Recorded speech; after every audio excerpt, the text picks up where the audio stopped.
स्वागत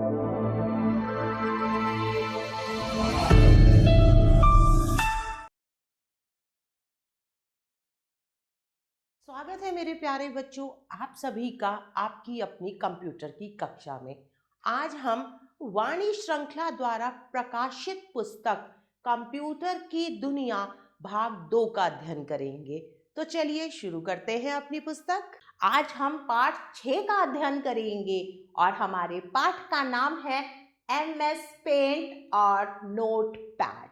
तो चलिए पढ़ते हैं अपना पाठ। बच्चों, क्या आप कंप्यूटर में यह चित्र बना सकते हो? हाँ, आप MS पेंट में स्वयं यह बना सकते हो। हम MS पेंट में कंप्यूटर में खुद चित्र बना सकते हैं।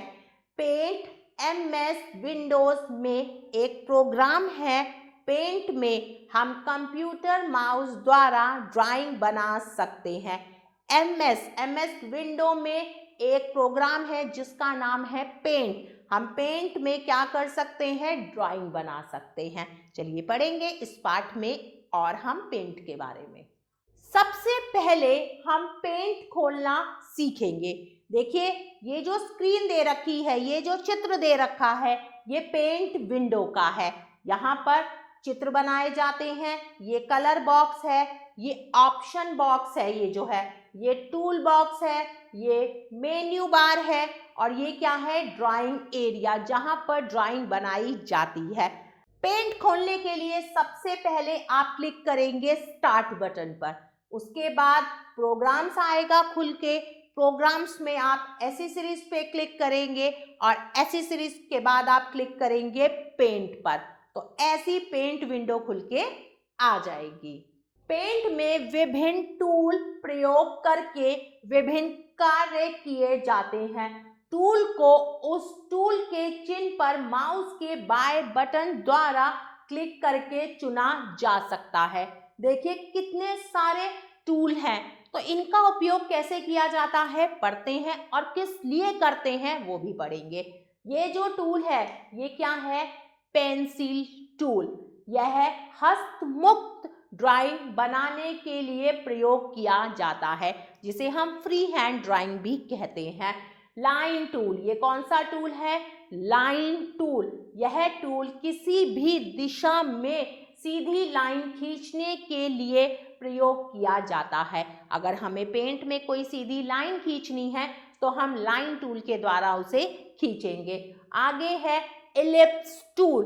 यह गोलाई के आकार की चीजें बनाने में प्रयोग किया जाता है। अगर कोई चीज गोलाई में है उसके लिए हम एलिप्स टूल का इस्तेमाल या उपयोग करते हैं।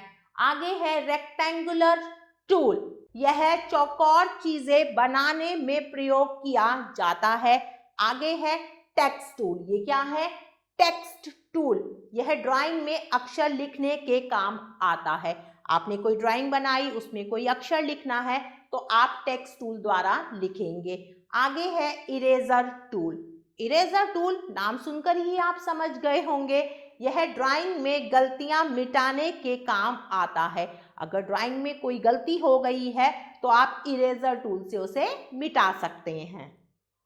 Brush tool. यह मोटी लाइन बनाने के काम आता है। अगर कोई मोटी लाइन आपको बनानी है उसके लिए आप ब्रश टूल का इस्तेमाल करेंगे। आगे है एयर ब्रश टूल। यह चित्रों में स्प्रे कलर करने के काम आता है। अगर किसी चित्र में आपको स्प्रे कलर करने हैं तो आप एयर ब्रश टूल द्वारा करेंगे। आगे है फिल विद कलर। यह एक बंद जगह को चुने हुए रंग से भरने के काम आता है। फिल विद कलर का उपयोग कब करते हैं? जब हम कोई एक बंद जगह में अपना चुना हुआ रंग भरना चाहे। माना मैंने एक गोला बनाया, अगर मुझे इसमें लाल रंग भरना है, बंद है ना ये चारों तरफ से गोला, तो मैं फिल विद कलर से उसे भरूंगी। आगे है जूम टूल। यह किसी वस्तु या चित्र के भाग को बड़ा करके देखने के काम आता है। इसके द्वारा कोई भी चीज को, चित्र को या अक्षर को हमें बड़ा करके देखना है तो हम जूम टूल द्वारा देखेंगे। अब हम नोटपैड में काम करना सीखेंगे। बच्चों, जैसे आप MS पेंट में चित्र बना सकते हो, ठीक वैसे ही आप नोटपैड में एक पत्र लिख सकते हैं। नोटपैड एक प्रोग्राम है जो कंप्यूटर में कुछ लिखने के काम आता है। ड्राइंग बनानी तो हमने सीख ली, अगर अब हमें कंप्यूटर में कुछ लिखना है तो उसके लिए हम नोटपैड का इस्तेमाल करेंगे। देखिए, ऐसा होता है नोटपैड, इसमें आप कुछ भी लिख सकते हैं। तो चलिए अब इसे कैसे खोलते हैं देखते हैं। नोटपैड खोलना। नोटपैड खोलने के लिए सबसे पहले आप क्लिक करेंगे स्टार्ट बटन पर, उसके बाद आप प्रोग्राम्स पर क्लिक करेंगे, प्रोग्राम्स के बाद एसेसरीज पर, और एसेसरीज के बाद आप किसको चुनेंगे? नोटपैड को चुनेंगे। अपने बारे में कुछ लिखिए, अपना नाम लिखिए और एंटर कुंजी दबाइए। अब माउस का कर्सर अगली लाइन के शुरू में होगा, तब अगली लाइन लिखिए और एंटर कुंजी दबाइए। आपने अपना नाम लिखा और उसके बाद क्या दबाया? एंटर कुंजी। एंटर की दबाने के बाद माउस का कर्सर अगली लाइन पर आ जाएगा। फिर आपको जो लिखना है आप लिखिए, फिर आप एंटर कुंजी दबाइए, तो क्या होगा? माउस का जो कर्सर है वो अगली लाइन पर आ जाएगा। अब हम टेक्स्ट को संचित करना सीखेंगे। फाइल मेन्यू पर क्लिक कीजिए। किस पर क्लिक करा? फाइल मेन्यू पर। सेव एज बटन पर क्लिक कीजिए। किस पर क्लिक करना है? Save as per. फाइल का नाम दीजिए। वो आपसे फाइल का नाम पूछेगा, आपको फाइल का नाम देना है और सेव बटन पर क्लिक करना है। तो आपका जो भी टेक्स्ट है वो क्या हो जाएगा? सेव हो जाएगा, मतलब संचित हो जाएगा। कहाँ पर? कंप्यूटर में। अपनी फाइल खोलना। अगर हमें अपनी फाइल खोलनी है तो कैसे खोलेंगे? चलिए देखते हैं। फाइल मेन्यू पर क्लिक कीजिए। किस पर क्लिक किया? फाइल मेन्यू पर। ऑप्शन खोला, उसके बाद हमें ऑप्शन खोलना है, फिर फाइल का नाम देना है तो फाइल खुल जाएगी। स्टाइल बदलना। स्टाइल बदलने के लिए फॉर्मेट मेन्यू पर क्लिक कीजिए। किस पर क्लिक करना है? फॉर्मेट मेन्यू पर। फिर हमें फॉन्ट पर क्लिक करना है, उसके बाद हम फॉन्ट चुनेंगे जैसे कॉमिक सन MS। उसके बाद फॉन्ट स्टाइल चुनिए जैसे रेगुलर, और फॉन्ट का आकार चुनिए। हमें फॉन्ट का आकार चुनना है, छोटा बड़ा जैसा भी हम चुनेंगे वो वैसा ही हो जाएगा। नोटपैड बंद करना। नोटपैड खोल तो लिया, अब उसे बंद करना भी तो सीखेंगे। फाइल मेन्यू पर क्लिक कीजिए, उसके बाद एग्जिट ऑप्शन पर क्लिक कीजिए। किस पर क्लिक करा? एग्जिट ऑप्शन पर। या फिर विंडो के दाएं कोने के ऊपरी भाग में क्लोज बटन पर क्लिक कीजिए। अभी हमने पढ़ा था विंडो के दाईं तरफ 3 बटन होते हैं, उनमें से आपको क्लोज बटन को चुनना है जो इस प्रकार का होता है, और उस पर आप क्लिक करेंगे तो नोटपैड बंद हो जाएगा। अब हम अविस्मरणीय तथ्य पढ़ेंगे।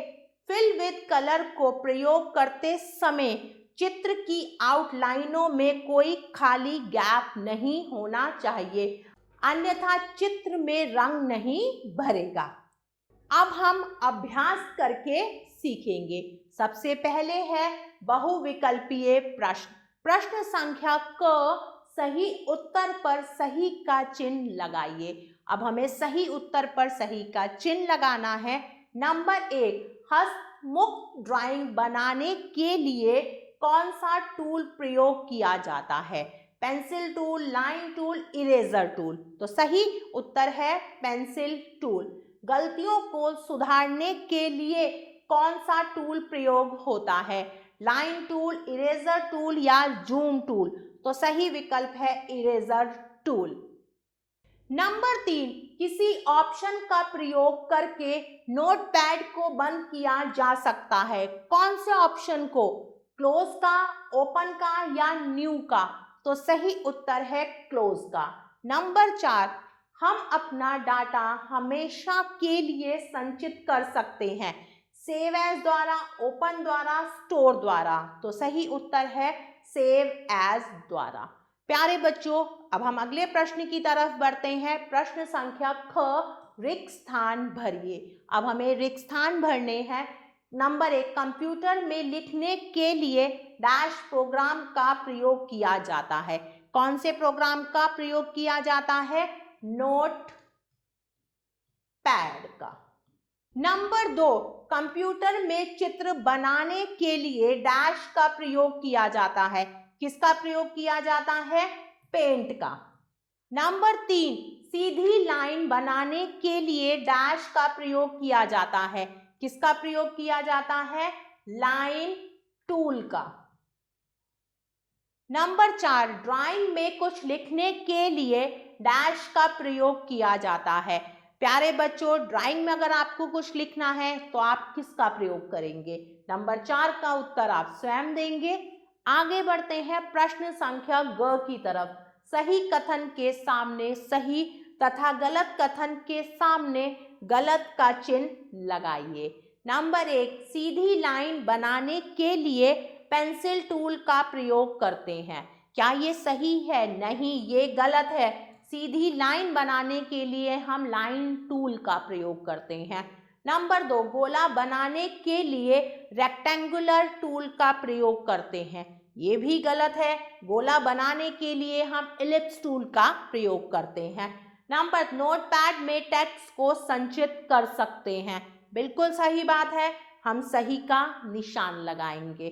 बॉर्डर की मोटाई को नहीं बदला जा सकता। बताइए, क्या ये सही बात है? आगे बढ़ते हैं प्रश्न संख्या घ की तरफ। निम्नलिखित प्रश्नों के उत्तर दीजिए। प्यारे बच्चों, आप एक बार पुनः अच्छे से पाठ का अध्ययन करेंगे और दिए हुए प्रश्नों के उत्तर आप स्वयं लिखेंगे। प्यारे बच्चों, आशा करती हूँ आपको यह पाठ अच्छे से समझ आया होगा। हम पुनः फिर मिलेंगे एक नए पाठ के साथ। तब तक के लिए आभार।